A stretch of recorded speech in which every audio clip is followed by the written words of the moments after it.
ele fala assim, essa é uma participação, uma competição com participação limitada. Somente Tá. usuários convidados podem participar. Tá.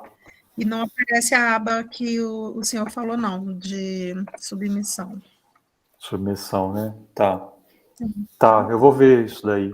Depois eu falo para vocês, tá? Tá, obrigada. Joia. Então, gente, a gente vai começar hoje aqui com o assunto, né, de filtragem colaborativa, né? Eu preparei umas coisas a mais, tá, para essa aula que não estão nas aulas que eu tinha gravado do ano passado, tá? Então eu coloquei uns assuntos novos aí. Então, assim, quem tiver visto ou pensar em olhar lá o vídeo do ano passado, vai ver que hoje essa apresentação tem algumas coisas um pouco diferentes, tá? Bom, então começando aqui com a ideia da filtragem colaborativa, né? Como eu falei na aula passada, né, naquela introdução, a filtragem colaborativa, ela é uma das abordagens mais conhecidas para se gerar recomendações.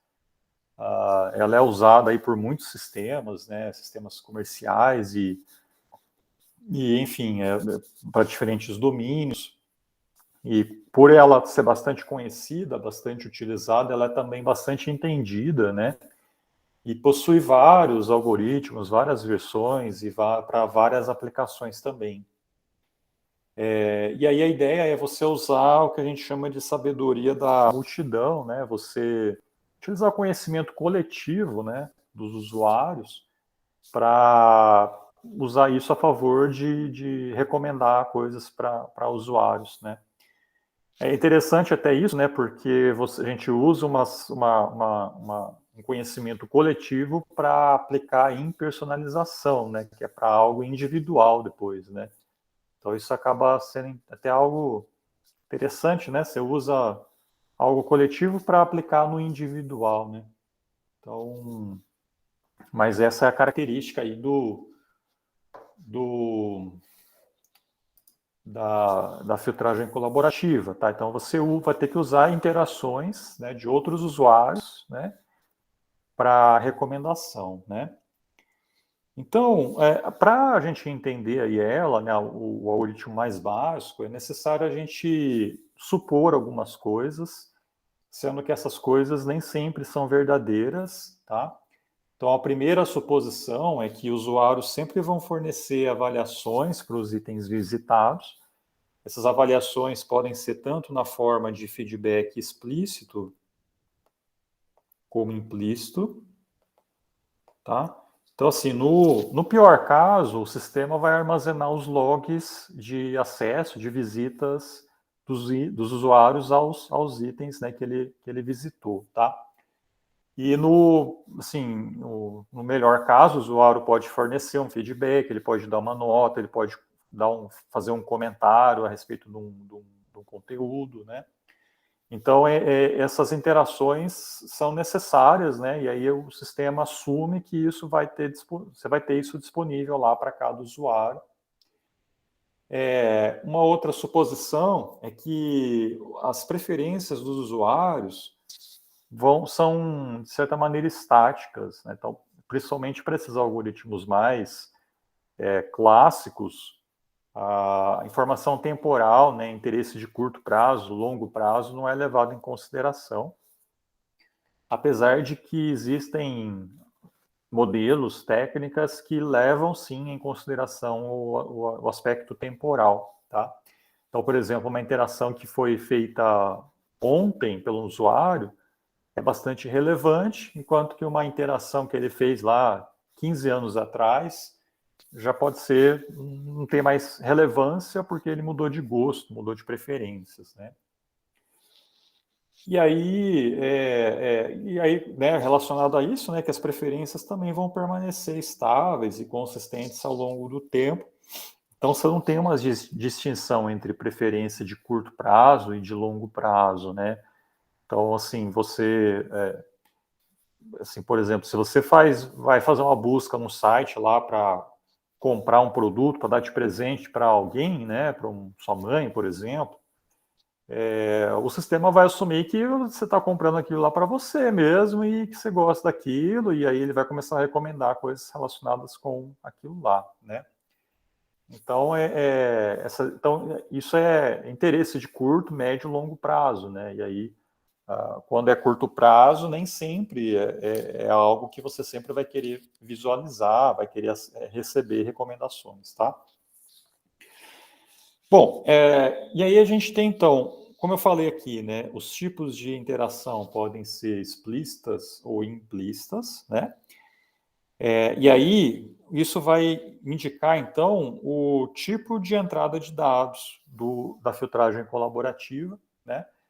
Que pode ser, então, sempre vai ser, na verdade, uma matriz de usuários por itens, né? Aqui também, usuários por itens. E aí a diferença é que, num caso, vai ser uma matriz binária, no caso de feedback implícito, e aqui explícito, no caso de... aí seria valores aqui que vão indicar um grau, né, de preferência do quanto o usuário gosta ou desgosta, né, de um determinado item, tá? Nesse caso aqui é simplesmente visitou ou não visitou aquele item, tá? Então, esses valores zeros indicam que o usuário não conhece ou não quis acessar aquele item, tá? E aqui esses valores desconhecidos, né, aqui também é a mesma coisa, né? O usuário não deu uma nota para aquele conteúdo. E aí, a saída do recomendador, ela pode ser tanto por uma tarefa que a gente chama de predição de notas, quer dizer, dado um par de usuário e item, eu vou adivinhar, né, o quanto que o usuário daria, né, qual nota o usuário daria para aquele item, caso ele de fato assistisse ou visualizasse aquele item e fornecesse uma nota, né? Então a ideia é predição, né, prever uma nota, uma quantidade de estrelinhas, né, o quanto que o usuário vai gostar daquele conteúdo. E a gente tem também a tarefa de ranqueamento, que é algo um pouco mais atual, tá? Então, antigamente lá o pessoal focava bastante em predição de notas, principalmente lá durante a competição, né, da Netflix, que aí você tinha a métrica lá de RMSE, MAI, né, para poder fazer avaliação, né, dessas predições via mensuração do erro, né, em relação à nota real. E aí depois o pessoal começou a migrar, né, para um processo ali de ranqueamento mesmo, né? Então você pega lá um usuário-alvo e gera um top N recomendações lá para esse usuário, tá? E aí essas recomendações daí depois vão ser avaliadas também pelo sistema, tá? Então você vai ter lá, por exemplo, um conjunto de teste, aí você pode pegar os itens que foram recomendados aqui, comparar com o que o usuário de fato visualizou, né, acessou, e aí extrair disso valores de métricas como a precisão, né, a revocação, F1, MAI, NDCG, tá? E aí você tem um monte de métrica aqui que muitas dessas métricas a gente vê também na área de classificação, em outras áreas, né? E também são aplicadas aí para esse cenário aí de recomendação, tá? Então, aí depende do algoritmo, né? Ou o algoritmo você vai modelar ele para prever notas, ou você vai modelar ele para ranquear itens para o usuário. Às vezes muda um pouquinho ali internamente no algoritmo, porque nem sempre uma predição de notas vai ser o valor exato que você vai usar aqui para ordenar esses itens no ranqueamento. Né? Porque nesse ranqueamento envolve outras coisas, por exemplo, a relação entre um item e outro item lá nesse ranking, tá? Porque se você simplesmente fizesse uma predição de notas, e aí você pegasse as notas desses itens aqui e ordenasse de modo decrescente, você vai ter um monte de item lá com um valor máximo, por exemplo, 5 estrelas, né? E aí, o ranking gerado, né, a partir de todos esses itens com 5 estrelas, vai ser um ranking muito monótono, tá? Vai ser até estático, né? Porque você vai ter um monte de item com nota 5, você não vai ter uma diversidade entre os itens lá nesse ranqueamento, né? E aí o que acontece, né? Dentro dessa área aqui de ranqueamento, a gente tem técnicas que visam otimizar como que esses itens vão formar o ranking, né, os top 10 itens lá para aquele usuário. Tá? E aí dentro dessa área de ranqueamento, você tem lá uma sub-área chamada de Learning to Rank. Tá? Se vocês pesquisarem aí, vocês vão encontrar, né, essa área dentro de recomendação. E aí, inclusive, né, eles diferenciam lá entre point-wise e pair-wise e list-wise. Quer dizer, como que a otimização dos itens dentro desse ranking vai ser feita, né? Então, por exemplo, o pairwise, ele compara par a par os itens, de modo que um item que é mais importante para o usuário vai aparecer antes do item que é menos importante. Ele vai fazendo essas comparações par a par, de modo a fazer uma ordenação desses itens lá de maneira interessante, né? O listwise, né, ele compara a lista inteira, então olha a lista como um todo, né, e faz a otimização da lista como um todo.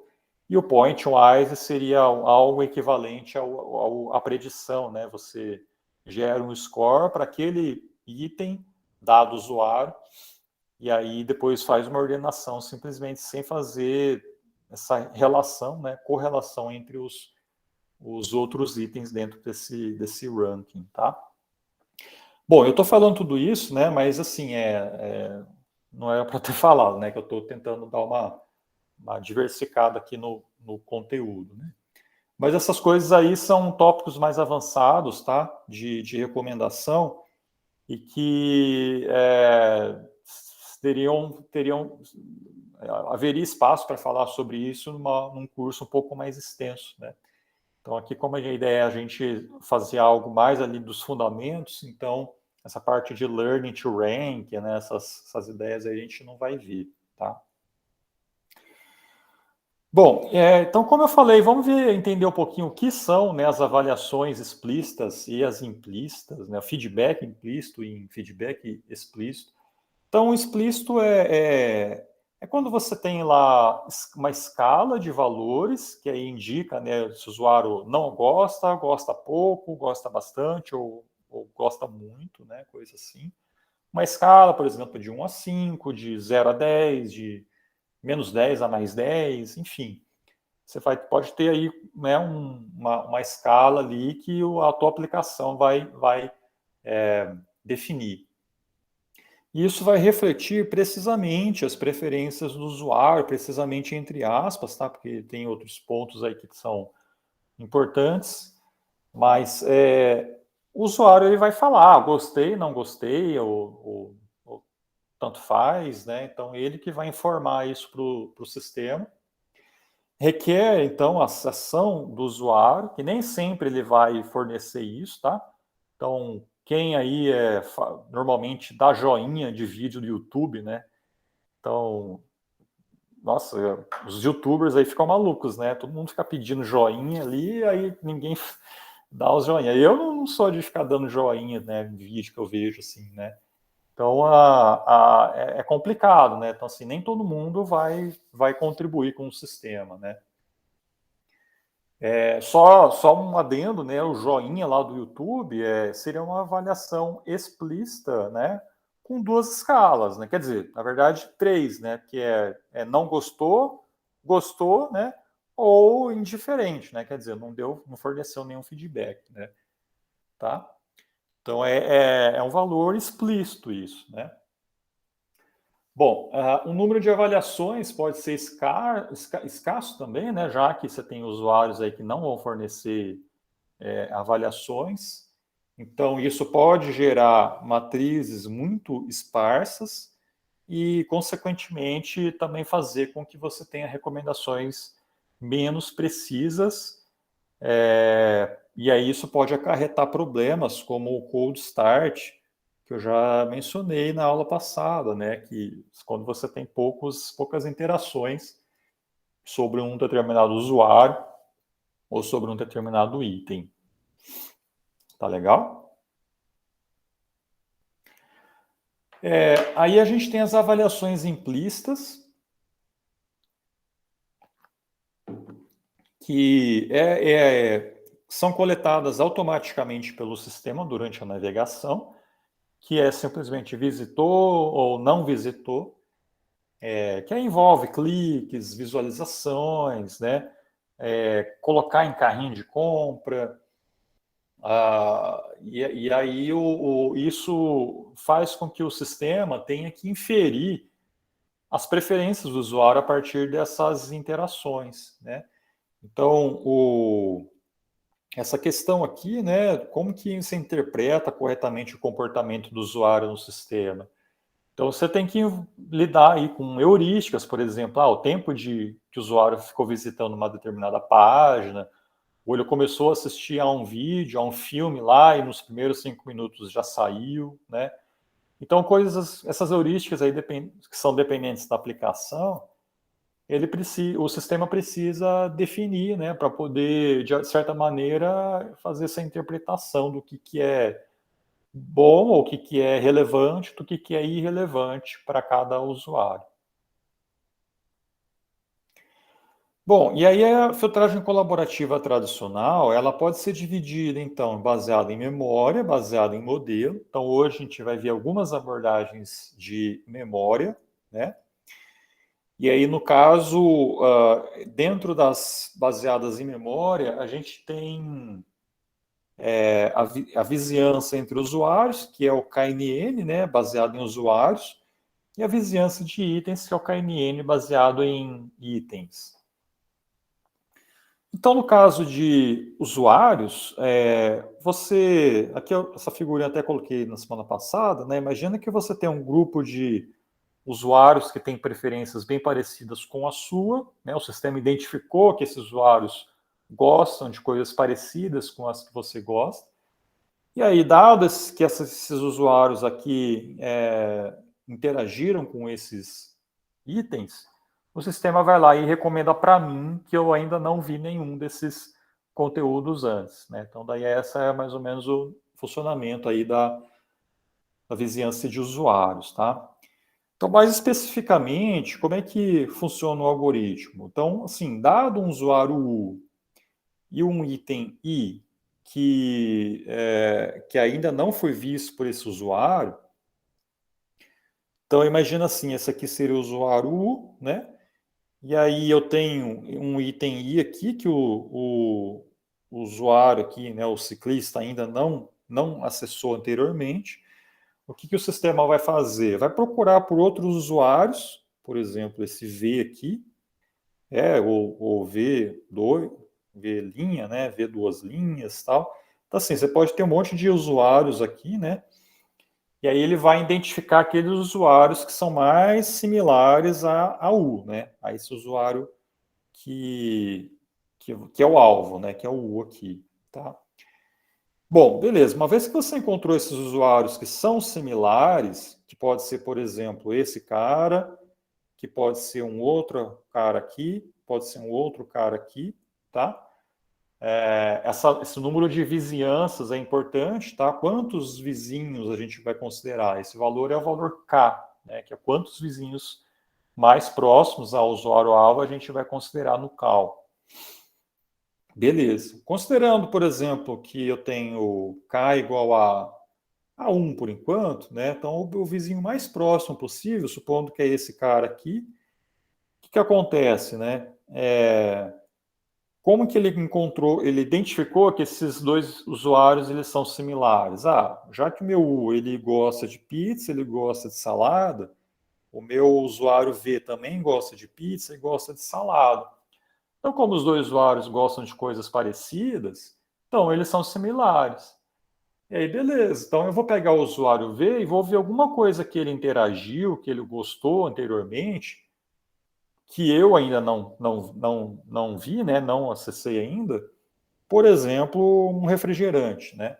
Então, aí, como esse aqui ainda não conhece refrigerante, ele vai lá e recomenda, tá? Faz a recomendação para esse usuário.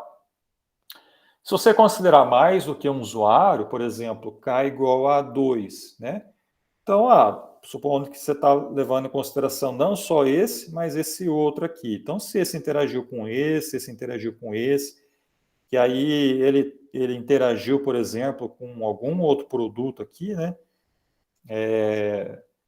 E aí depende, né, da quantidade de recomendações que você vai fornecer para o usuário-alvo, ele pode recomendar tanto esse como esse outro aqui, né? Então, aí a quantidade de interações que foram feitas para os produtos é o que vai dar a maior ou menor relevância para os itens que vão ser depois recomendados para o usuário-alvo. Ó, vamos ver aí como que a gente faz isso, né, em mais detalhes ainda, tá? Olha um exemplo, né? Então imagina que eu tenho aqui a usuária Alice e eu tenho o item 5 que eu quero saber se ela vai gostar desse item 5 ou não, né? Então está aqui destacado. Eu quero, por exemplo, determinar qual é a nota, né, que a Alice daria para esse item 5, dado então todo esse histórico dela, essas avaliações que ela já deu para os outros itens, e dado também os outros usuários que eu tenho na minha base, que nesse caso aí a matriz ela está bem completa, né? Assim, só tem um valor faltando. Normalmente não é assim, mas daqui a pouco a gente vai ver um outro exemplo assim, tá? Mas como que eu calculo então a nota, essa nota aqui, né? Que a Alice daria para o item 5, tá? Então o que eu preciso, né? Então, assim, dado aquele algoritmo que eu expliquei anteriormente, é necessário a gente saber inicialmente como saber quais usuários têm gostos parecidos com a Alice. Então, quais desses 4 usuários aqui são parecidos com ela, né? E aí, para fazer isso, né, a gente precisa calcular a similaridade. Como que a gente calcula a similaridade desses usuários com a Alice? E aí uma outra pergunta, quantos vizinhos a gente deve considerar, que é o valor de K, né? E além disso, né, como calcular daí a predição, quer dizer, como que a gente calcula essa nota aqui de verdade, né, para aquele par usuário item. Então são essas questões aí que a gente deve levar em consideração, né, deve pensar um pouquinho. A primeira é a similaridade, né, entre usuários. Para isso, existem várias métricas de correlação. A mais conhecida, talvez, nessa área é a similaridade, é a correlação de Pearson, tá? Cuja fórmula é essa que está aqui embaixo. E aí a gente tem outras também. Por exemplo, correlação por similaridade de cosseno, tá? Então, também é bastante conhecido, né? E aí, qual que é a ideia, então? Né? A gente vai fazer correlação de vetores, né? Então, a gente vai precisar, olha só, né? Então, aqui a similaridade de 2 usuários, U e V, tá?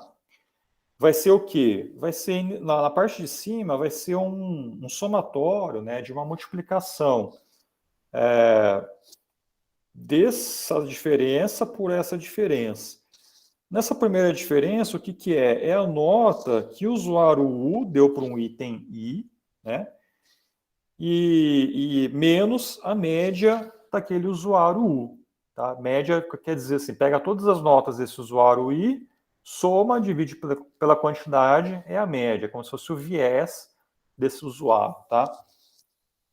E esse conjunto aqui, né, o I varia da onde? Né? O I ele varia desse conjunto de I e o V. Esse I e o V é um conjunto de itens que foram avaliados pelos 2 usuários. Então, são itens que têm essa avaliação, né? Correlação. Então, pega lá dois usuários U e V, vê todos os itens que esses dois usuários avaliaram, né?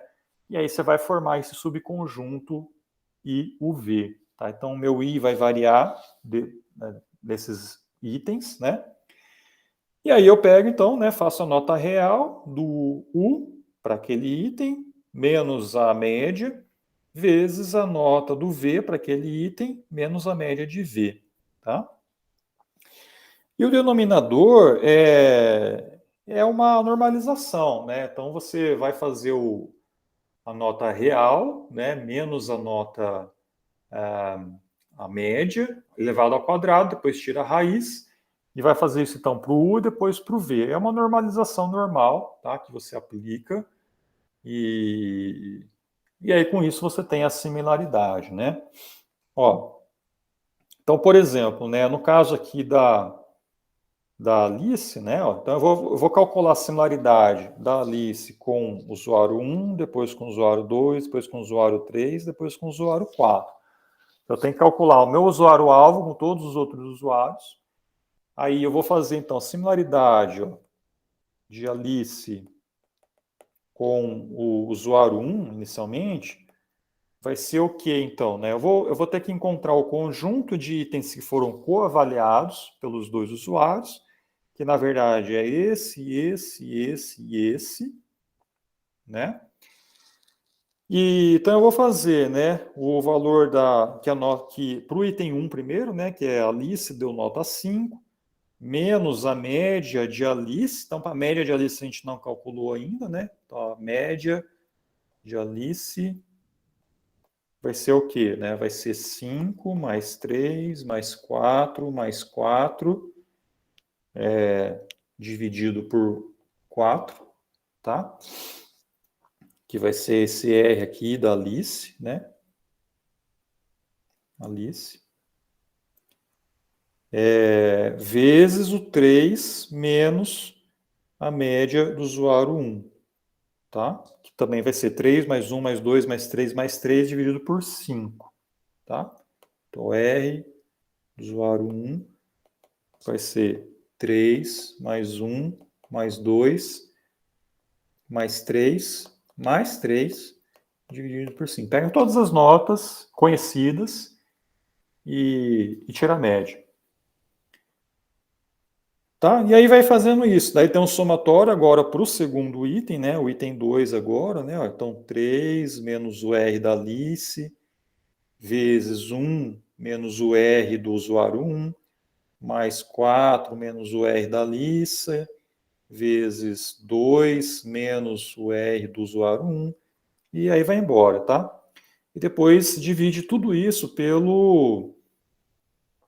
normalização, né? Que é a raiz, tal, todas as notas da Alice, menos a média dela, vezes do usuário 1 também, todas as notas do usuário 1 menos a média desse usuário, lembrando de elevar ao quadrado e depois tirar a raiz, tá?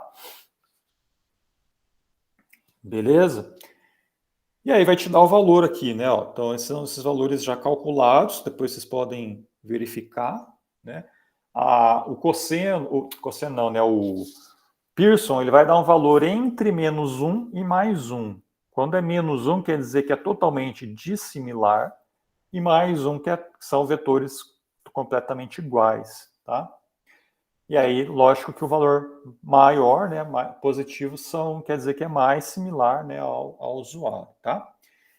Então, isso daqui é o cálculo da similaridade. O que é interessante aqui desse Pearson, tá?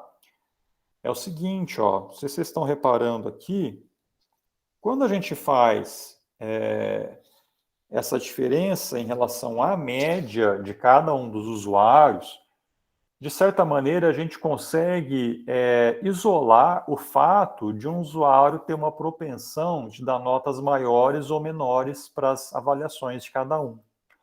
Então pode ser que um determinado usuário ele seja mais crítico, mais rigoroso, e dê notas baixas normalmente, né? Então, o valor 3, 3,5 quer dizer que ele gostou bastante de um determinado filme, enquanto que um outro usuário que tem gostou da mesma quantidade daquele filme, ele deu nota 5 direto, né? Então, esses valores aí absolutos podem ser meio que isolados, né? Uma vez que você considera apenas os offsets em relação à média de cada um, tá? E é isso que eu mostro aqui nessa curva, né? Então, por exemplo, reparem aqui que a Alice, né, que é a curva em azul, ela tem um comportamento bem parecido com o verde, né? Olha aqui, né? Do item 1 para o item 2 caiu, depois para o item 3 subiu um pouquinho, depois para o item 4 subiu mais um pouquinho, tá? Então, assim, essa diferença que está aqui, né, acaba sendo desconsiderada, uma vez que você está extraindo, né, está tirando ali a parte do valor absoluto, né, da média de cada um, tá? E aí, consequentemente, né, ó, o usuário Alice com o usuário 1 é o de fato que deu aqui maior similaridade, né, ó, 0,83, tá? Enquanto que para o usuário 2, ó, ele não aparece aí, né, mas o usuário 4, né, que é menos 0,76, ó, ele já tem um comportamento totalmente diferente, né, da Alice e do user 1, né, tá? Pode falar, Marcos. É como se essa medida estivesse pegando o ranking, né? O ranking, tipo assim, como tem o comportamento igual, o ranking dali seria ó, o primeiro maior, o segundo menor, depois o outro aumentou, e o outro tem um comportamento parecido. É mais ou menos isso? Eu não diria que é ranking, mas sim offset mesmo, né? Porque o ranking envolve você ordenar, né? Na verdade, você não está ordenando, você está simplesmente pegando o offset, né, em relação à média de cada um, né? O que seria offset? Offset você pega a média de cada um dos usuários. Então, por exemplo, a Alice tem uma média de notas, né? Então, você tem lá, deu nota 5, 6 e 7. Então, você vai pegar 5 mais 6 mais 7, dividir por 3, é a média, tá? Isso seria offset? O offset é você pegar essa média e subtrair de cada uma das notas depois, como se fosse um desvio, né? Ah, tá. Entendi. Desvio Obrigado. padrão, né? Entendi. Tá? Valeu. E aí, quer dizer, quando você faz isso, o offset, né, esse cara aqui subtraindo da média e depois esse cara subtraindo da média de cada um, né, vai dar um valor próximo entre si, né? Tá? Essa aqui é a ideia. Tá bom, obrigado. Consegui entender. Tá, e aí, então, uma vez que você calcula aqui, então, as similaridades, ó, que é o que está aqui, né? Aí já chega na última etapa do algoritmo, que é calcular a predição. Então, você vai escolher um valor K de vizinhos, tá? Esse valor aqui normalmente é um parâmetro do algoritmo. Existem maneiras de você determinar esse valor automaticamente, tá? Que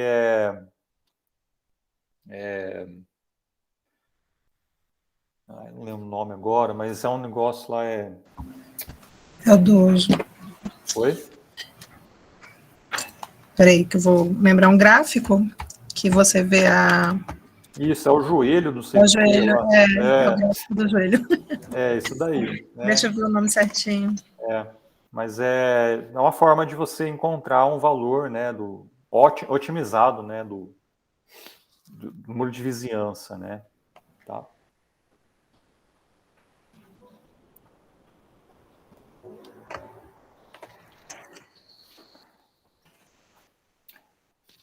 Bom, depois que a gente fez isso, né, calculou a similaridade, determinou o número de vizinhos, aí é onde a gente vai aplicar a fórmula de predição, tá?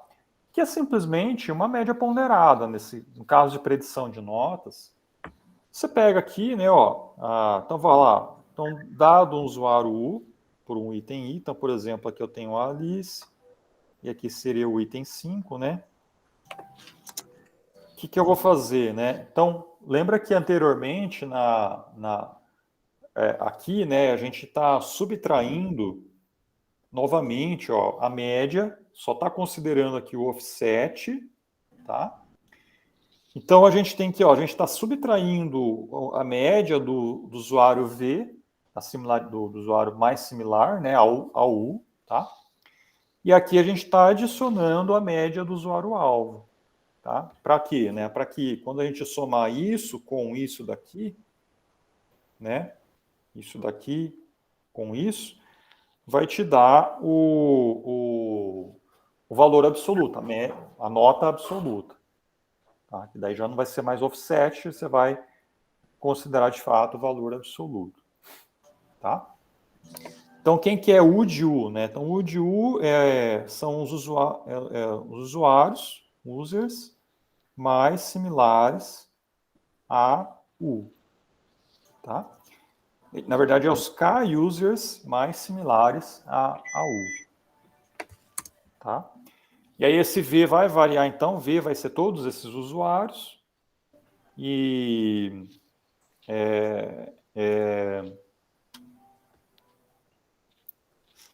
na verdade, aqui faltou uma coisa, né? É os K-users mais similares a U que avaliaram I, tá? Porque senão você vai colocar aqui, né, o R de VI, você não vai ter, né? Então você precisa ter esse valor aí para poder aplicar ali na fórmula, né? Então são os K-usuários mais similares ao U que avaliaram o item I também, que é o que você está calculando a predição para U, né? Tá legal?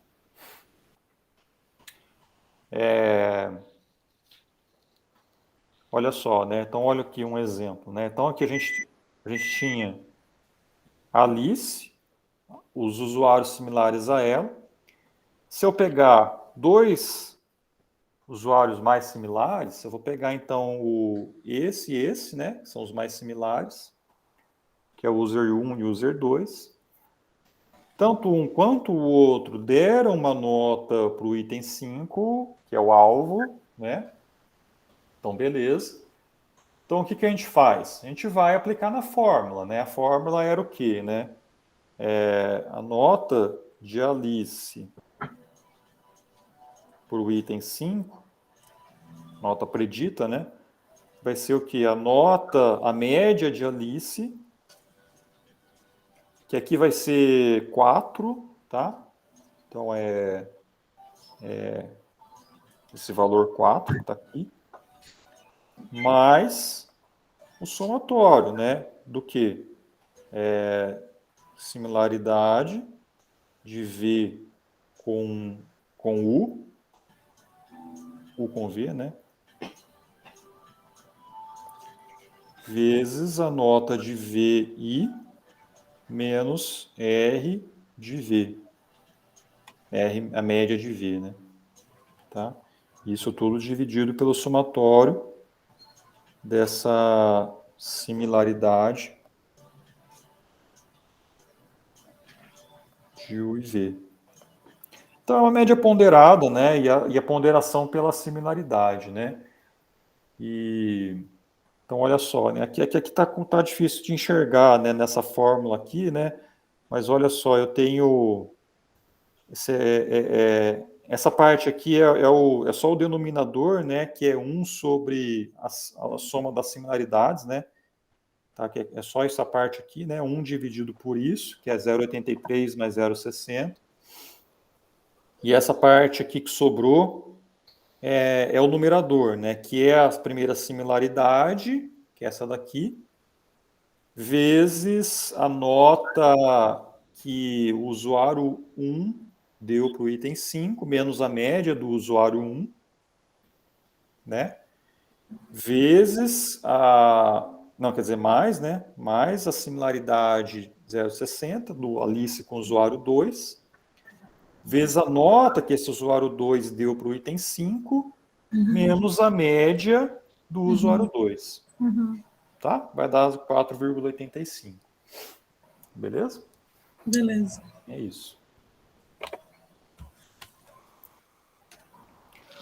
Olha esse outro exemplo, né? Aqui, ó, o que eu tenho, né? Eu tenho uma matriz mais assim próxima da realidade, né? Onde você tem valores desconhecidos.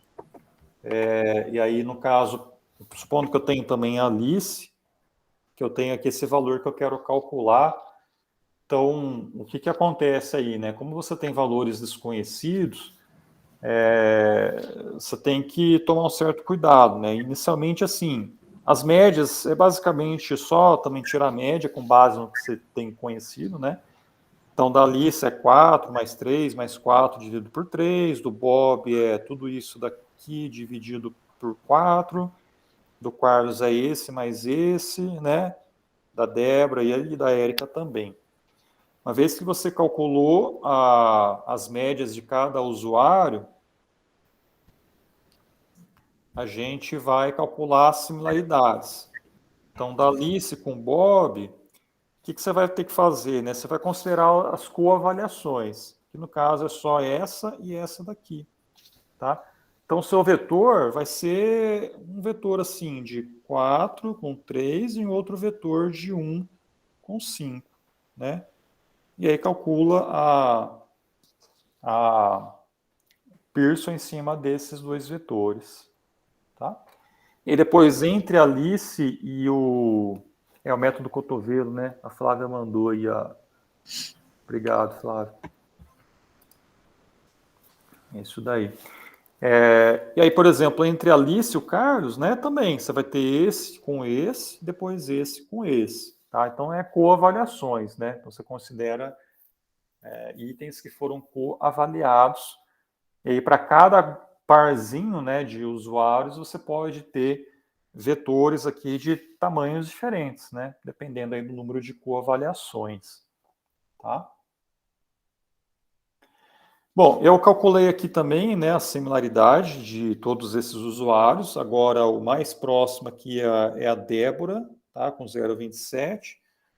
Todos os outros usuários aqui deu negativo, né, deu ruim, né, então deu negativo ou zero, né. E uma vez calculado a similaridade, eu posso calcular a predição. Nesse caso aqui eu estou fazendo para um vizinho mais próximo, né? Então, da Alice, a média da Alice era 3,66, que é o que está aqui, mais o que? Né? A similaridade de Alice com Débora, que é 0,27, que está aqui, né? Vezes a nota que Débora deu para o item 5, que é essa nota aqui, que é 3, menos a média de Débora, que é 3,75, que é essa parte, tudo isso dividido pela soma das similaridades. Como eu tenho somente K igual a 1, né? É só uma similaridade 0,27, né? Aí deu essa nota aqui, 2,91, tá? Agora, uma outra coisa também é caso você queira calcular um ranqueamento considerando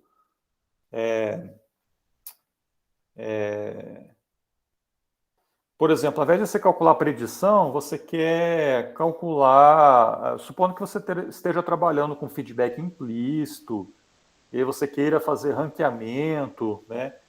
Então, supondo que essa matriz aqui ela pode ser explícita ou feedback implícito, né? Tanto faz. Se for implícito é 1 ou 0, e aí você também pode aplicar as mesmas métricas de similaridade, né? E aí, na verdade, depois, quando você calcular o score para ranqueamento, você pode aplicar apenas ali uma soma das similaridades, tá? Que no caso aí vai ser 0,27, depois você usa esses valores aí de score para ordenar os itens no ranking para esse usuário, tá? Pode falar, Davi. Só que a similaridade, você falou que ela vai de 1 até -1, né? Isso. E pelo que eu entendi, o -1 é meio que o contrário, né? Então, se a pessoa gostou daquele filme, você sabe que você não vai gostar. Se ela gostou, você sabe que você não vai gostar, é o contrário. Se esse método meio que leva isso em consideração, por exemplo, tem uma pessoa que é o contrário do seu gosto, Aí ela gostou de um filme, o seu algoritmo leva isso em consideração para saber que você não vai gostar, porque a outra pessoa gostou. Teoricamente sim, né?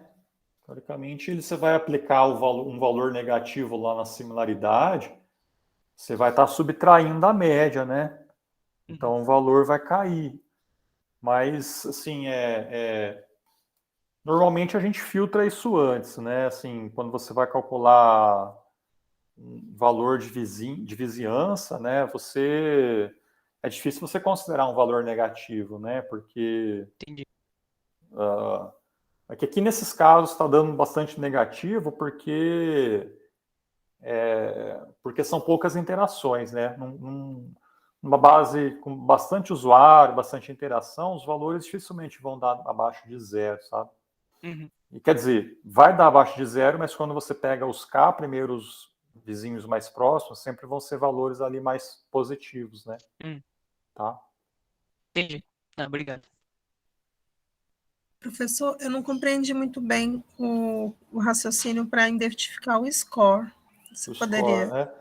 Então, dizer? por exemplo, é que eu não coloquei a fórmula, mas assim, supondo que você queira não calcular, como eu falei antes, né? Você tem predição e você tem ranqueamento, né? No caso de predição, você dado um par, né? Usuário item, você vai tentar identificar então qual que é a nota que esse usuário daria para esse item. No caso de ranqueamento, você vai encontrar para um usuário U, você vai tentar encontrar score aqui para todos esses itens. Tá aqui o score de J, por exemplo, né? Score de K, né? E aí depois, dados esses scores, você ordena, tá?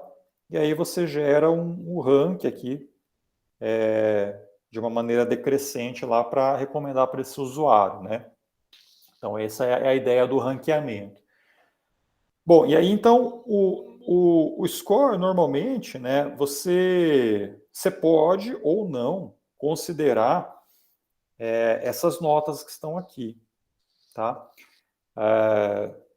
Supondo que você esteja trabalhando com um feedback implícito, quer dizer que você vai ter, ao invés de você ter essa matriz aqui com notas explícitas, você vai ter uma matriz binária, né?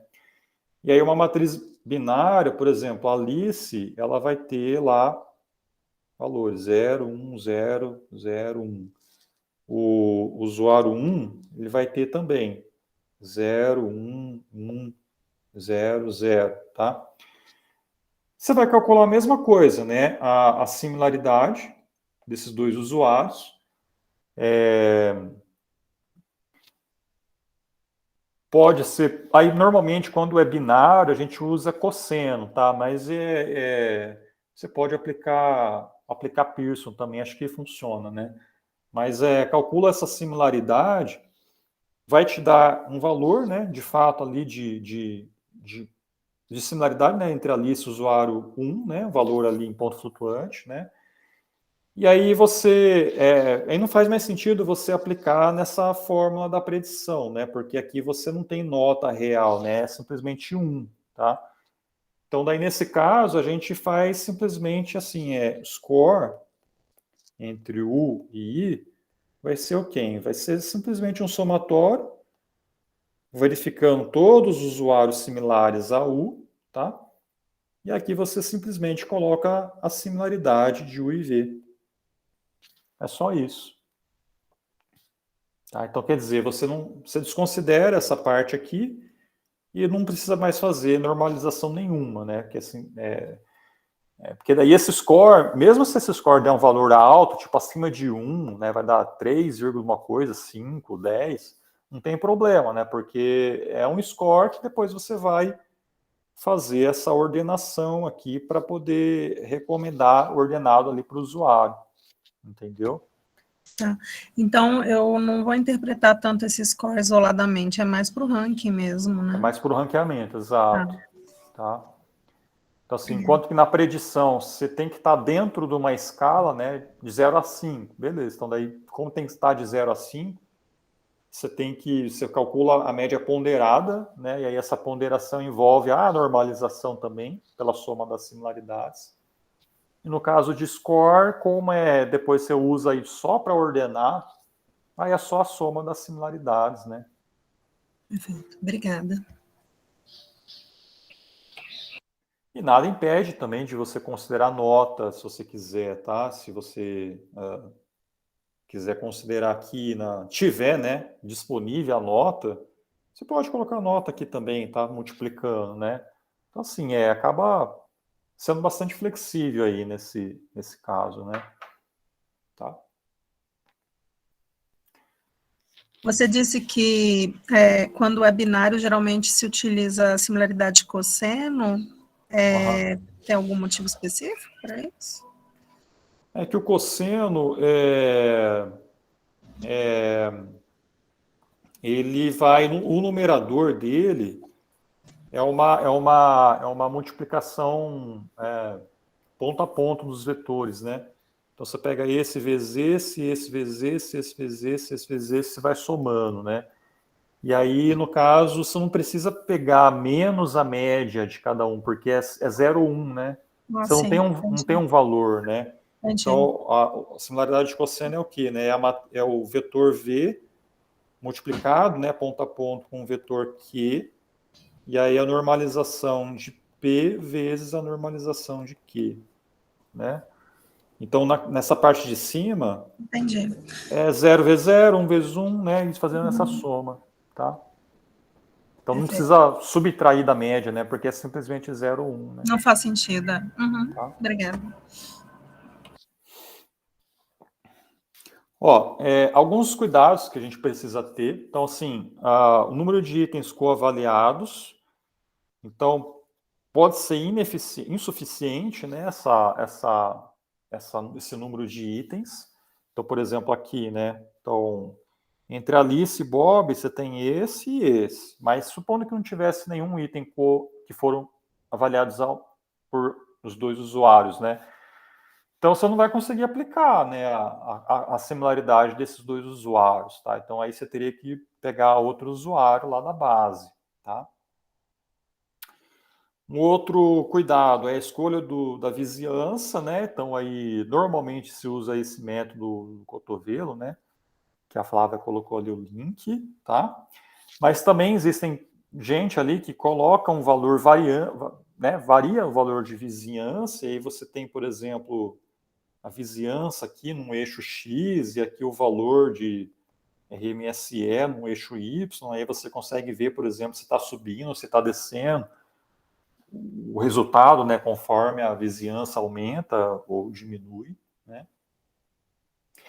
E a questão da escalabilidade, né, porque esse algoritmo aí ele acaba sendo bastante complicado, né, ou complexo, dado que você tem milhares de usuários, né, e milhares de produtos lá na tua base, né, tá?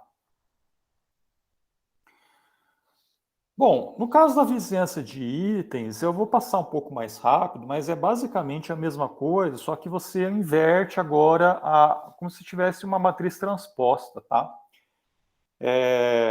Então até eu vou passar aqui, né, ó, na verdade, deixa eu falar só. Assim, imagina que você tem um usuário que essa figura aqui eu acho meio complicado falar dela, mas vamos tentar, né, ó. Então imagina aqui, né, esse usuário 3 aqui é o seu usuário alvo, né? E ele só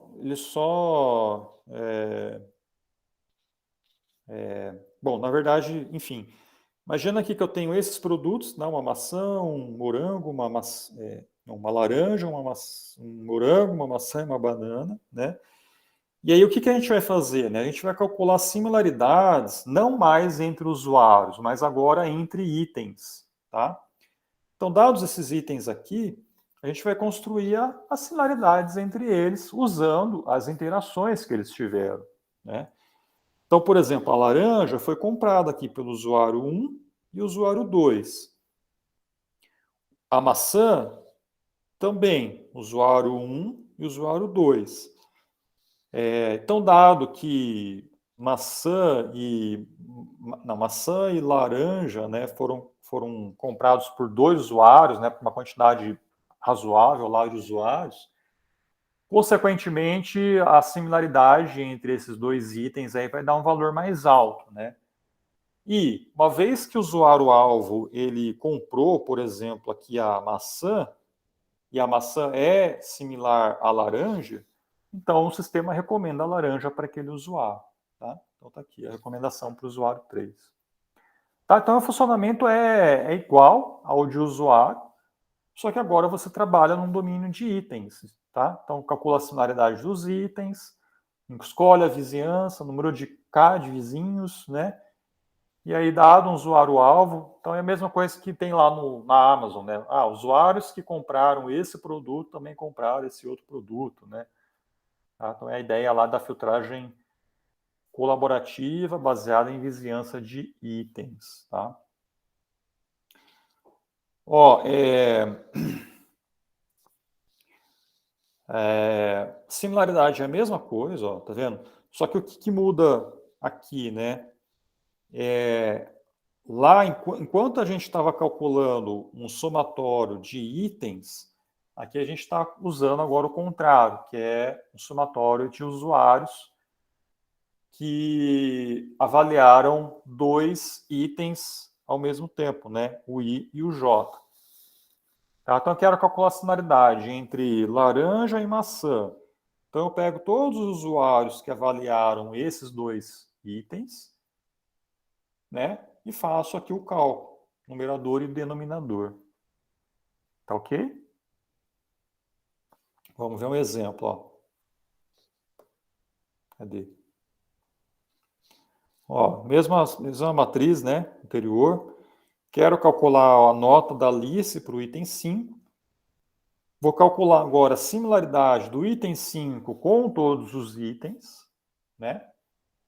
Como que eu faço isso? Eu vejo, vou ter o vetor aqui do item 5, vou calcular com o item 4. Então, eu vou ver as notas que são em comum, né? Dos usuários. No caso, aí são todas, né? Então, eu vou pegar esse vetor e calcular a similaridade com esse outro vetor, né? Então, eu vou pegar lá, né, a similaridade do item 5 com o item 4. Vai ser o quê? Vai ser esse 3 aqui, menos a nota, a média, né, do item 5, vezes esse 3 aqui, menos a média do item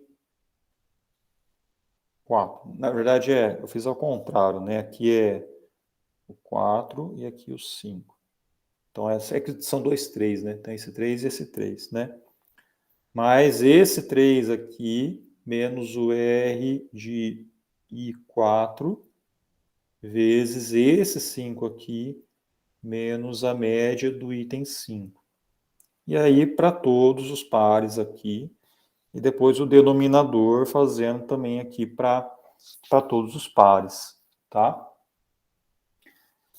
Calculando essas similaridades para todos os itens, pego um número K de vizinhos mais próximos e aplico eles na fórmula da predição. Essa fórmula da predição, pessoal, reparem que ela não está considerando mais o offset, tá? Então, enquanto que lá no de baseado em usuário, a gente tinha aqui a nota da Alice, a média, né, da Alice, somando com a fração, e depois aqui, né, subtraindo a média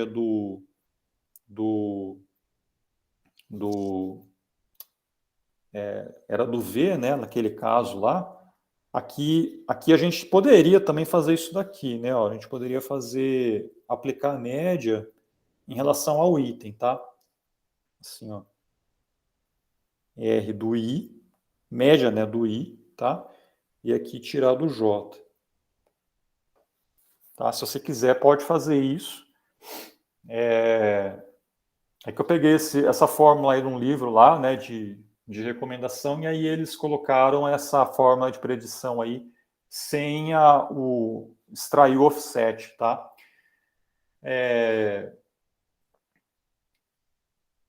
também dá certo, né? Então aí é questão de experimentar, né? Tá bom? E é isso, tá? Então, essa é a vizinhança aí de itens. Olha o outro exemplo aqui, né? Então eu tenho aquele outro caso, né? Aí, por exemplo, para calcular a similaridade do item 5 com o item 4, quem que eu vou considerar, né? Eu vou considerar esse parzinho e esse parzinho, que são as notas em comum, né? Então, eu vou pegar esse valor, menos a média do item 4, que é esse, vezes esse valor, menos a média do item 5, que é esse valor, 3,366, né? E aí, fazendo isso somatório, calculando as similaridades, tá? Uma vez calculada as similaridades, conforme já está aqui, aí eu aplico a predição, que, por exemplo, né, K é igual a 2 vizinhos, né? Eu vou pegar esse cara e esse cara, né? O item 1 e o item 3. E vou usar eles, ó, 44 e o 37 tá aqui, né? Vezes a nota, né, do que a Alice deu, né, pro item 1, ó, 4, que é esse cara aqui, que é esse cara. E a Alice deu para o item 3, no valor 3, que é esse 3 que está aqui. Tá? Tudo bem, gente?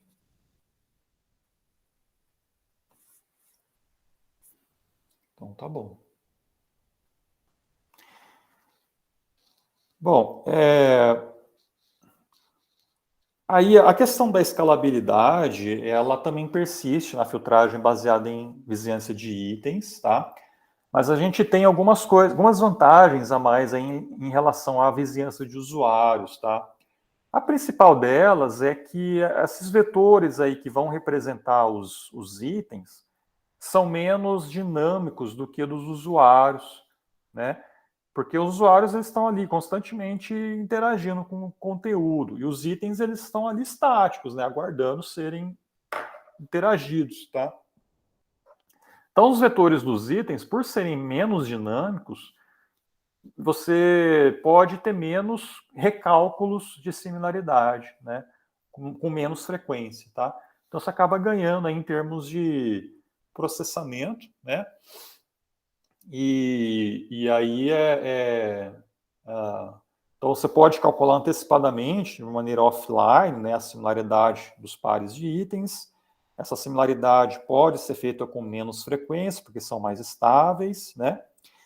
E além disso, né, em tempo de execução, essa vizinhança ela acaba sendo até menor, né, até pequena, porque imagina que, né, você pode ter bastante interações, né, uma matriz bastante grande, mas os itens que têm uma coavaliação, né, quer dizer, aqui com aqui, né, esse com aqui, né, esse com esse, é um valor menor, né? Então, daí na hora de você calcular a similaridade, você vai ter uma dimensionalidade menor para fazer esse cálculo aí das similaridades, né? Tá?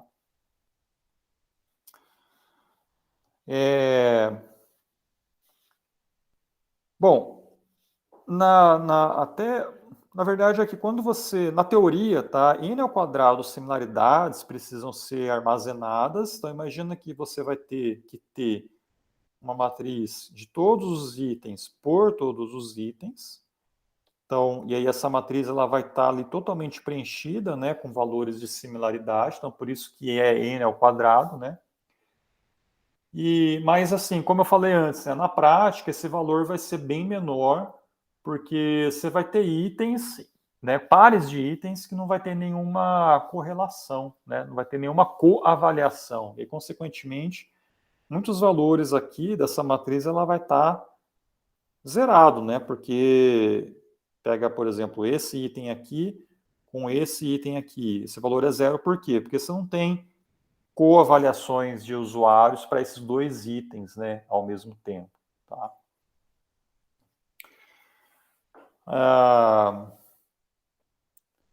Você pode trabalhar com outros tipos de otimizações, né? Então, limitar o número mínimo de coavaliações, limitar o valor de K, né? O número de vizinhança, enfim.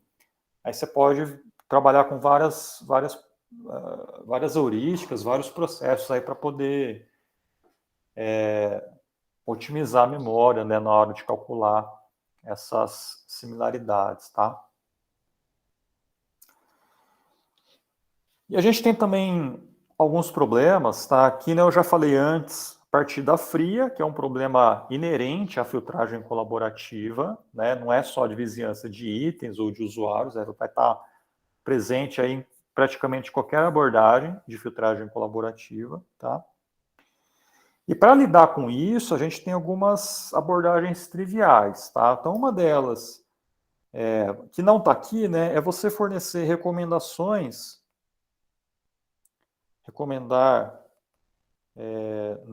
itens não personalizados, tá? Por exemplo, por popularidade, né? Então, recomendo itens populares ou bem avaliados ou, né, que tem tendência no mercado, tá? Que aí vão ser recomendações lá para iguais, né? Recomendações iguais para todo mundo, não é personalizado, né? Aí, uma vez que você começa a ter interações desse usuário com esses itens, aí você começa a formar o perfil desse cara, né? E aí começa, daí sim, a aplicar recomendação mais personalizada, tá? Uma outra abordagem é você pedir, né, ou meio que forçar o usuário a avaliar um conjunto inicial de itens. Antigamente, o Netflix fazia isso, não sei se agora para novos usuários eles fazem, né? Você tinha que ir lá e falar de alguns filmes que você já tenha visto e gostado para começar a montar um perfil, né, desse usuário, tá? Tá aqui, né, ó, não personalizado, né? Tá, usar um outro método de recomendação, por exemplo, não personalizado, ou baseado em conteúdo, ou a partir de informação demográfica, tá? Ou então usar uma avaliação padrão, por exemplo, a média de valores para aqueles itens que somente um dos dois usuários avaliou, né? Então, no caso, se você tem esse problema aqui de itens que não têm avaliações em comum, você pode pegar dessas notas, uma dessas avaliações e colocar uma média, né, daquele item e aí calcular a correlação com a nota real, né, do outro item, tá? Você pode fazer isso também. Pode falar, Fernando. Professor Manzato, só para eu tentar esclarecer uma dúvida. Por exemplo, Netflix. Quando eu acesso pela primeira vez, que ele vai pedir lá, quais são as suas preferências de gênero, por exemplo, né? Então eu vou anotar lá ação, suspense, policial, né? Isso também vai ser uma forma da gente poder, de alguma forma, lidar com o cold start. Sim. É isso, né?